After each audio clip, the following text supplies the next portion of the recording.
Você já ouviu falar em comunicação não violenta?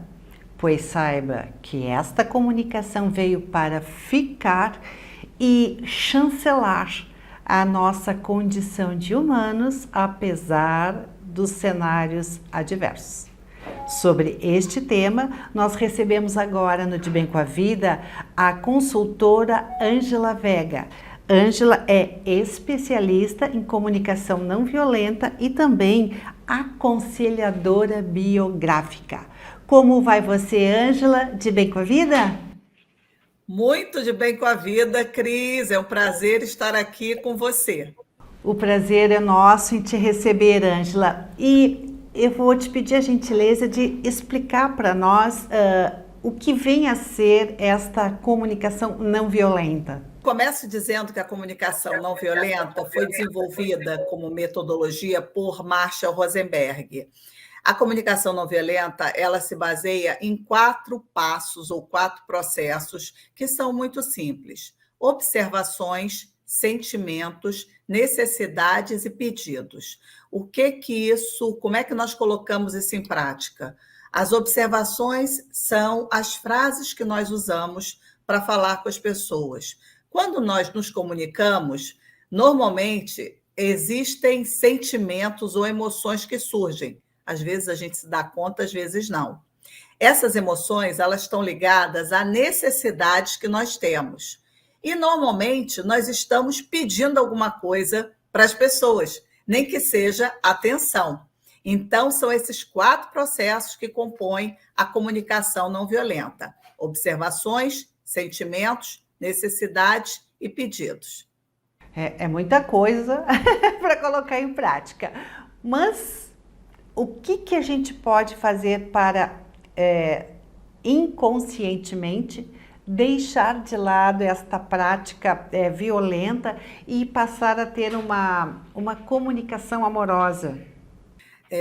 Cris, essa pergunta é ótima, porque essa transição, ela depende exatamente da consciência de cada um. E eu diria que o primeiro passo, que são as observações, ele é o passo principal, porque a forma como nós falamos, ela já vai, e a forma que eu digo, as palavras, às vezes, que nós usamos, elas vão determinar como aquela conversa vai fluir. No seguinte sentido: tem uma frase do Marshall Rosenberg que ele cita a partir de uma amiga dele, que é a Ruth Bebermeier, que ela diz que as palavras, elas são janelas ou são paredes. Elas nos aprisionam ou nos libertam.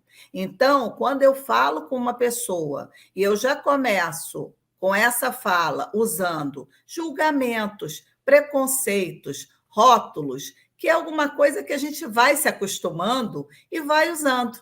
Então, se eu já estiver atento para não usar um rótulo, que é definir uma pessoa, você é isso, ou você é aquilo, você é descuidado, ou, enfim, se eu começo a frase dessa maneira, eu já crio esse muro, essa parede. Ângela, me ajuda aqui nesse pensamento. Em ambientes corporativos ou sociais, talvez seja mais fácil a gente adotar esse filtro. Mas, por exemplo, em família, parece que sai tudo, né? Assim, a gente não tem esse cuidado, assim, né? O que tu nos orienta para que a gente tenha janelas e não paredes pela comunicação? Isso é uma questão bem instigante, Cris, porque na família ou com as pessoas que a gente ama, que a gente está próximo, a gente tende a achar que nós podemos ser livres e que a gente pode dizer o que quiser. E o dizer o que quiser, a gente vai causando essas barreiras e essas dificuldades na comunicação. Então, da mesma maneira que no corporativo, mesmo nas comunicações pessoais e dentro da família, a gente precisa estar atento, despertar essa atenção, porque o que o tempo hoje nos pede, nesses nossos tempos, e principalmente, eu diria, o pós-pandemia, ele pede esse despertar da consciência. Então, é a gente se dar conta de que não é porque eu aprendi a falar naturalmente, porque, assim, diferente da gente ir para uma escola de idiomas, aprender inglês, francês, alemão ou qualquer outra língua, a gente aprende a falar na família, na escola. Então, a gente acha que é automático e que eu dizer o que eu penso é uma liberdade que eu tenho. Só que eu preciso me dar conta que essa liberdade vai estar, às vezes, impedindo que eu tenha uma melhor comunicação com as pessoas que estão ao meu redor, e a família é o mais próximo que a gente tem. Então, eu diria que a consciência também passa por aí. Indo para o outro extremo, Ângela, acontece muitas vezes para não ir contra a maré ou para não se revelar com um posicionamento contrário, a gente acaba reprimindo, não falando, né? E de repente tu segura e sai. Isso é uma dificuldade recorrente no teu dia a dia com os teus clientes? Cris, isso que você traz está ligado a você exatamente estar desconectado, eu diria isso, a minha percepção, você está desconectado com os teus sentimentos. Porque se você tiver essa conexão de perceber, não, tá bom, eu vou segurar essa ideia ou o que eu gostaria de dizer, e eu não vou dizer, mas o que estava acontecendo naquele momento e por que eu não posso falar? Porque se eu não falar, é isso, essa experiência de ir acumulando.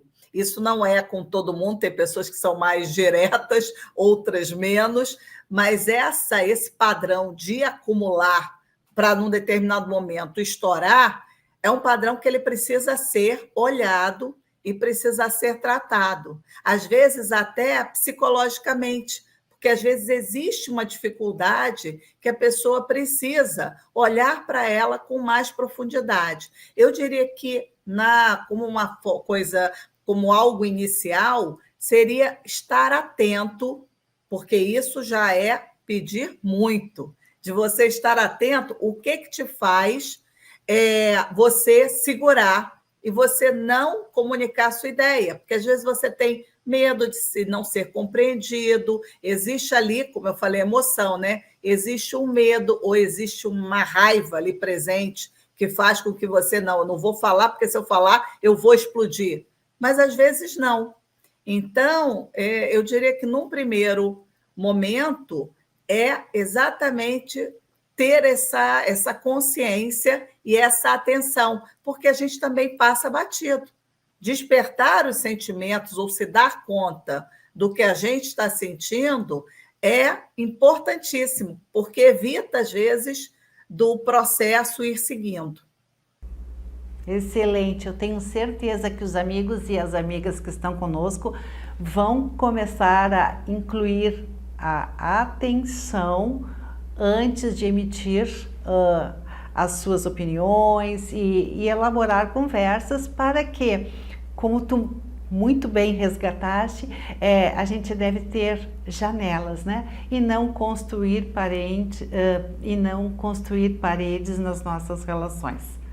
Excelente, Ângela, muitíssimo obrigado por estar aqui conosco, trazendo essas informações que eu tenho certeza hiper valiosas.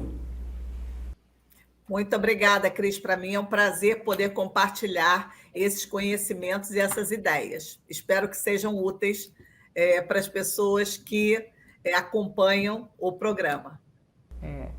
Muito úteis e com certeza irão colaborar para que estejamos cada vez mais de bem com a vida. Um abraço.